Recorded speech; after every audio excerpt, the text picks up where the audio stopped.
Asalaamu calaykum gabdha soo dhawaada waxaan qaadanaynaa maanta sida loo sameeyo nashqad qaabka la iskugu dardaro ee loo sameeyo nashqad ayaa qaadanaynaa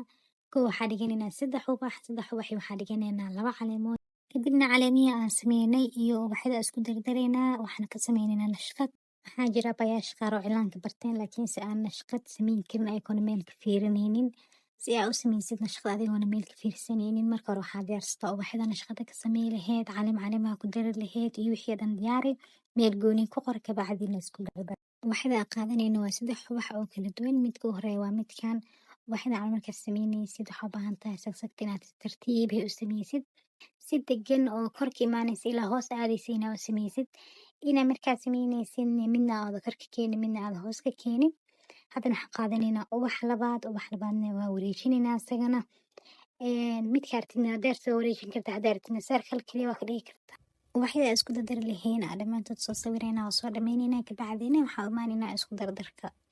markasta oo aad sagsagtan ku sameysid haddii aad hoos ka keentid ama haddii aad kor ka keentid haddii aad kor ka keentid qasab waaye inaad dusha ka nuurisid haddii aad hoos ka keentid sidaas oo kaleentana midkaan hadda aan sameynayno gacanta ku hayno hadda asaga aa hoos ka keentid dushiisa waa inaa nuurisaa si geesihiisa ay u muuqdaan dhexdiisana qafiif uga dhig nashqadahnada aan sameynayno sagsagtinta korna waa laga keeni karaa hoosna waa laga keeni karaa markasta qaabkay ku qabato waaye laakiinse midda aan rabo inaan idiin sheego waxaa markaad tan sameynaysid waa inay dhexdiisa wax yar godan tahay geesihiisana ay wax yar burburan yihiin kor usoo kacsan yihiin dhexda wax yar uu ka godan yahay haddaad u sameysid mid wada siman haddaa ka dhigtid waa qalad inaa markasta isku daytid waa inaa geesihiisa wax yar kor u qaadnaadaan dhexdana wax yar ay ka godnaato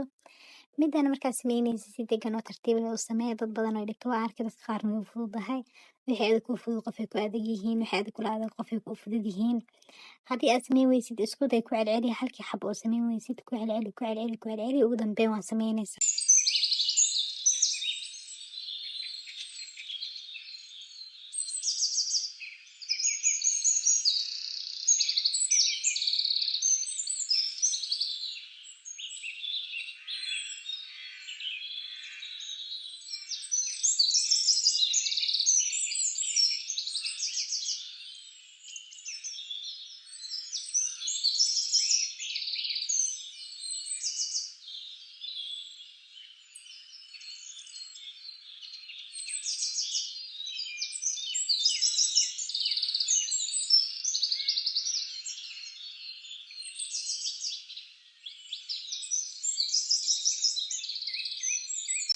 hadda waxaa bilaabaynaa nashqadii aan isku dardari lahayn nashqadan waxay ka imaanaysaa ubaxyada iyo caleemaha yariiska ee meeshan yaalo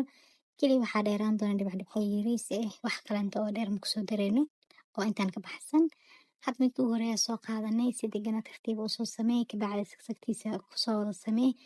markasta oo sagsagta sameynaysid tartiib u samee cilaanka markasta oo sagsagta aad tartiib u sameysid wuu ka qurux badan yahay cilaanka kaleento cilaanka wax qurux ka dhigaya waxaa waaye sagsagtiisa inay si yaroo degan oo sameysan tahay oona isku dardarsaneen especially marka daawa madoweysa marinaysid waxaa u baahan tahay si tartiib inaad sagsagta u sameysid haddii kaleento ay kaa buubuurato way isgaargaarayaan wixii oo dhan waxay noqonayaan hadhaweeta wax la isku malaasay camal markasta ubaxa aan sagsagta ku sameyna markaa dhammayno dusha ka nuurinaynaa lacala xataa haddii wax yar sagsag ee banaanka kaaga baxda iyo waxaasoo dhan wuu kaa qarinayaa cilaankana qurux ka dhigaa markasta aad sagsagta dhamaysid dusha kasoo nuuri markaad dusha kasoo nuurinaysidna qeybta kore leh wax la saaraa xoogaa si fiican loo nuuriyaa haddana waxaan soo sameynay wareeggaas soo sameynay midkii labaad asagana ku sameynayna dhinacan ka saaraynaa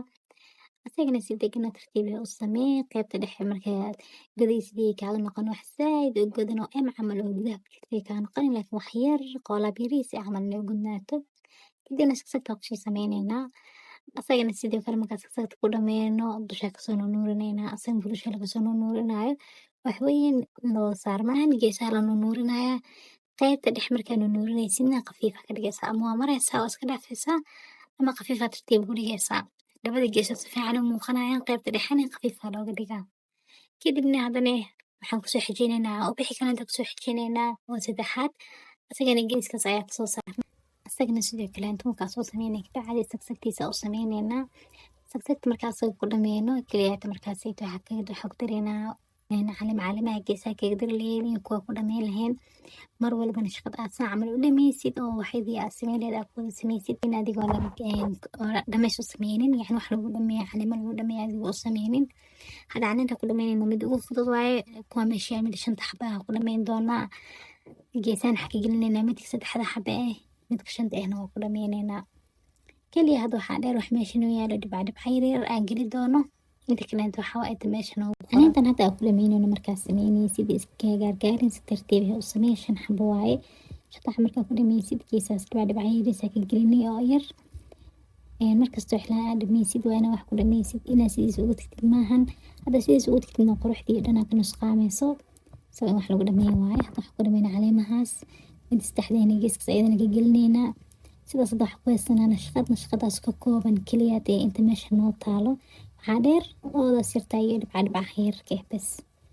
Soo markaa nashqad sawiraysid hadii kugu adkaato sidaan oo kale samee. Wixii nashqada aad sameyn lahayd meel dhigo ka bacdina isku dar. Gabdhaha jecel xirfadaha bartaan cilaan saar bartaan dhammaantiin nasiib.